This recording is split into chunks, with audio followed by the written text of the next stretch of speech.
I'd like to start my speech with two scenarios inspired from the performance that you just watched.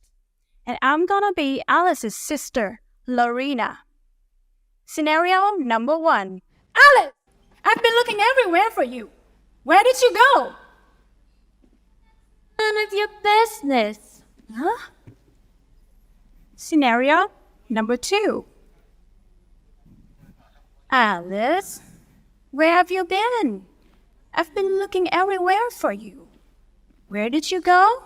Well, I'm sorry, Lorena, but I met some new friends. Oh, really? Tell me about your friends. Thank you, Alice. You may go backstage. So, you might be wondering, what does this have to do with my speech? But don't worry, I'll get back to it. Now, I have a question for you. Do you know who the best musicians in the world are? I hear some names. Michael Jackson. Who else? Ariana Grande, yeah?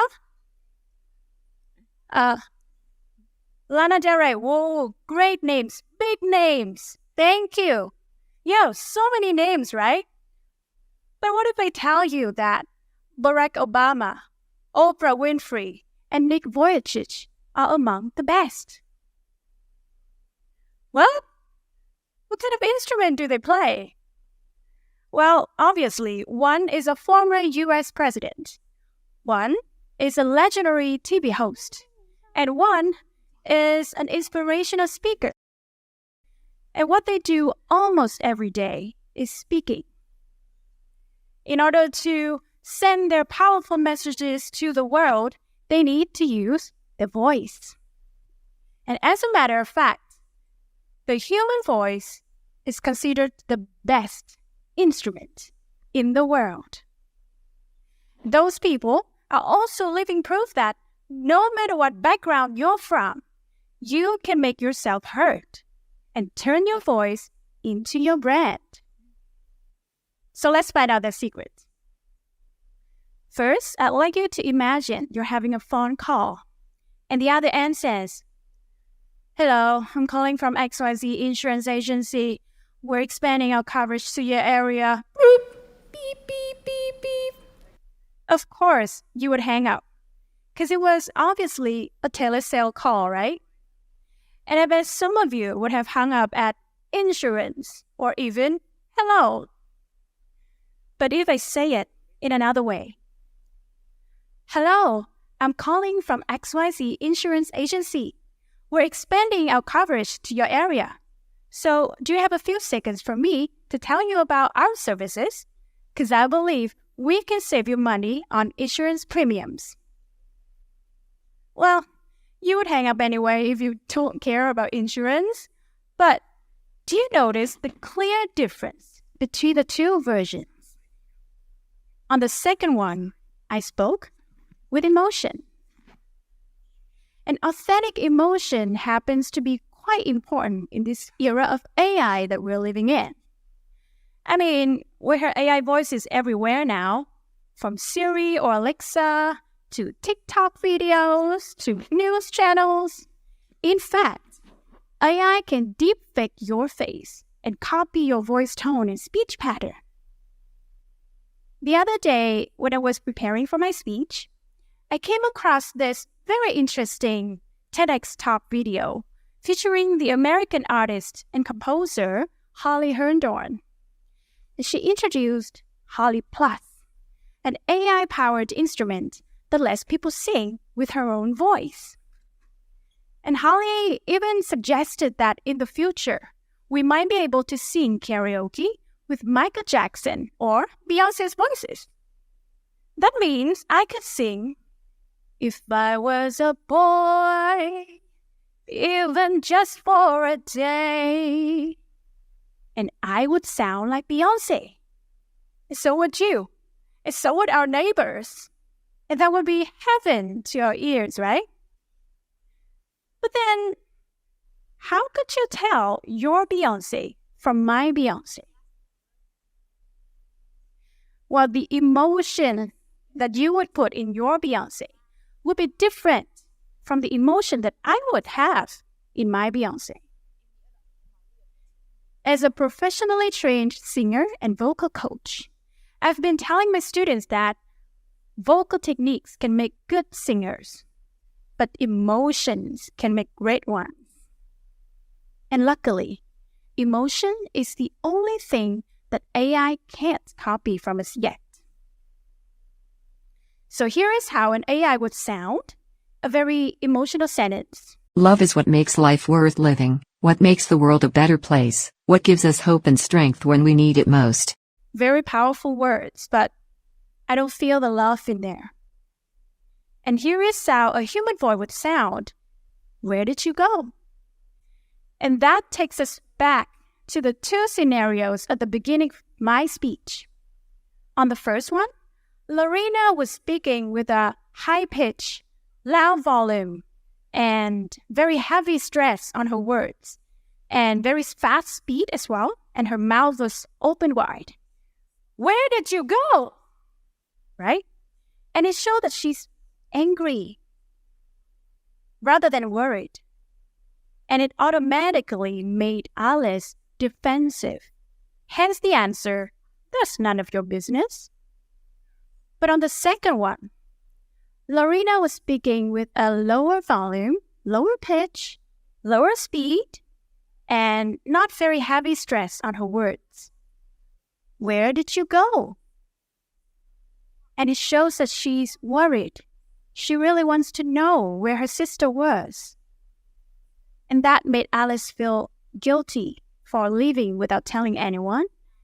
But she's also excited to share with her sister about her encounter with new friends. So you can see that with just little changes in the pitch, speed, volume, stress, and mouth shape, you can say things in many different ways to express how you're truly feeling.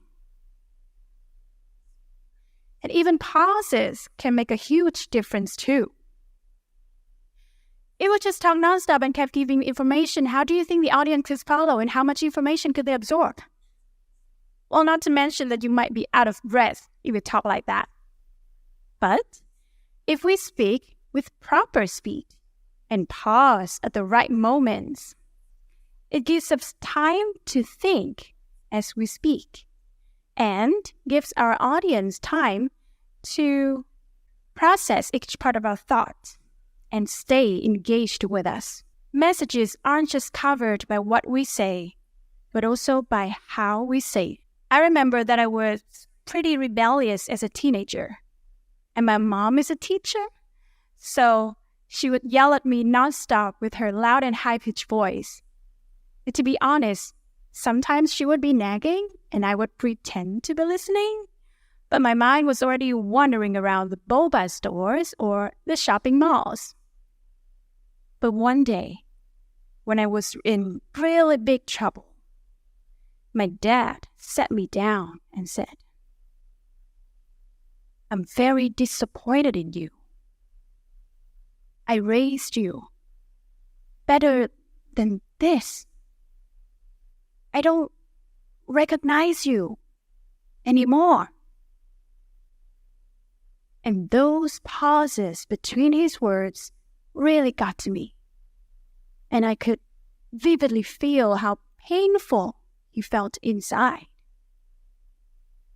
And then he went on to give me the longest pause of all, one that lasted a whole month. Well, not that my mom's words didn't work on me, because they did. My mom's here today. Hi, Mom.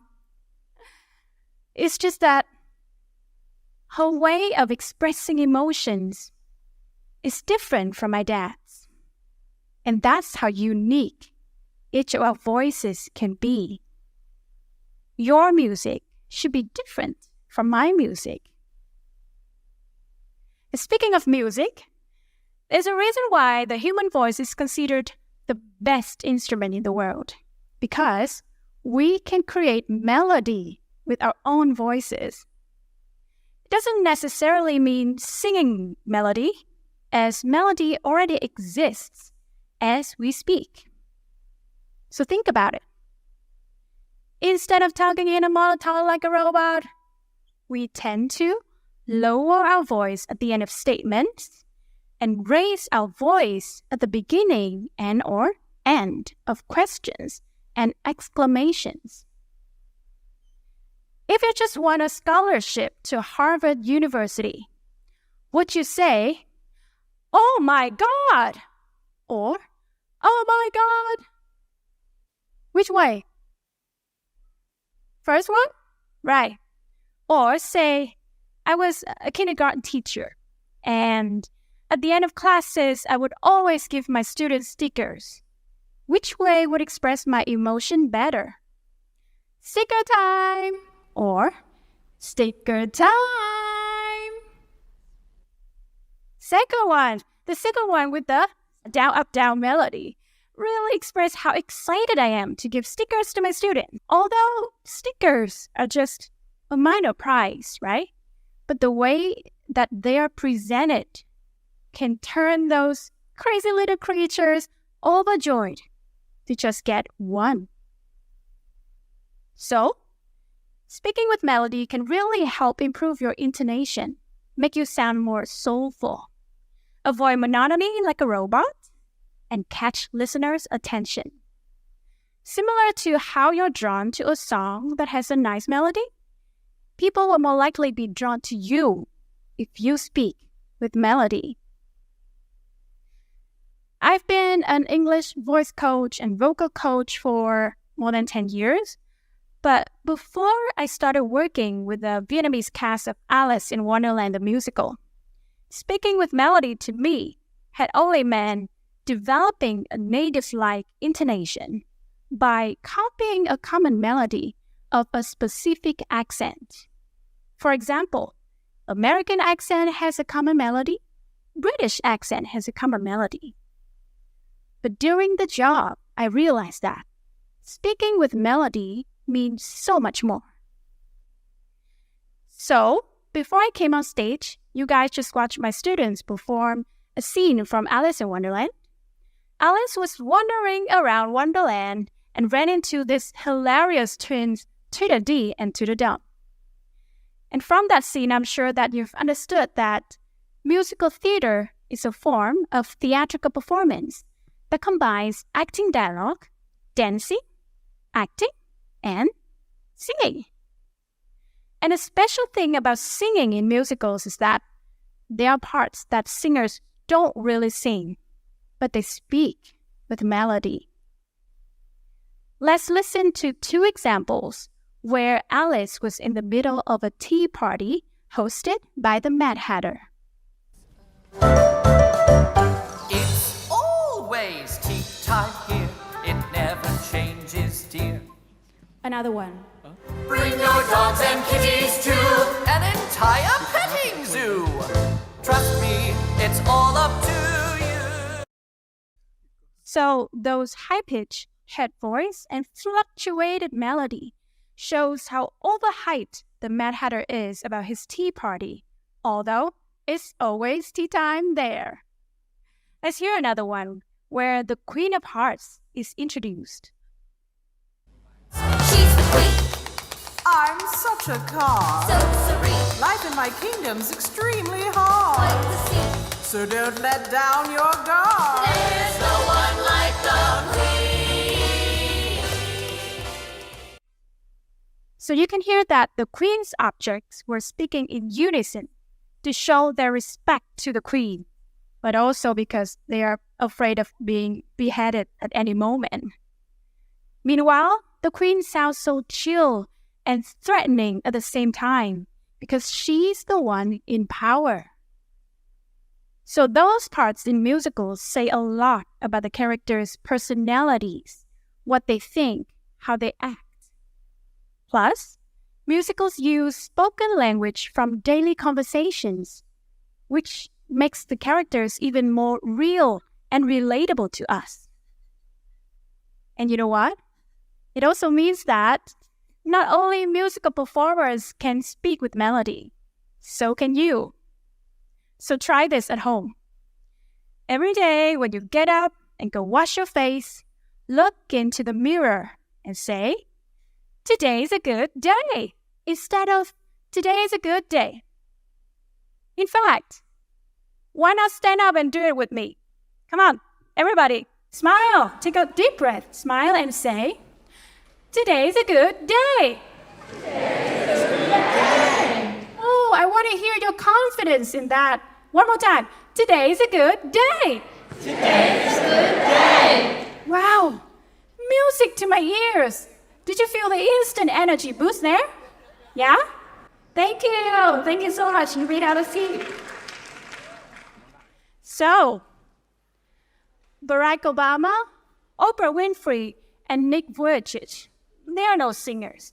They're no musical performers, but they've used their voices beautifully by expressing their emotions through their pitch, stress, volume, speed, mouth shape, pauses, and most importantly, their own melody.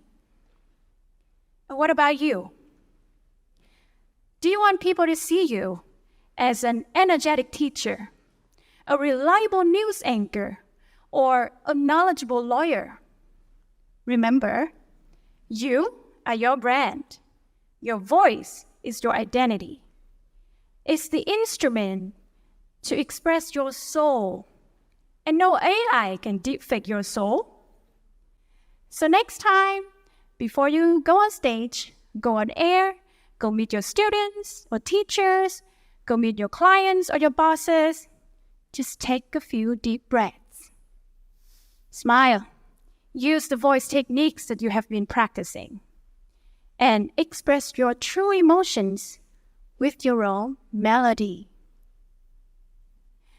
And to end my speech, I would like to challenge you to turn your life into a musical. Because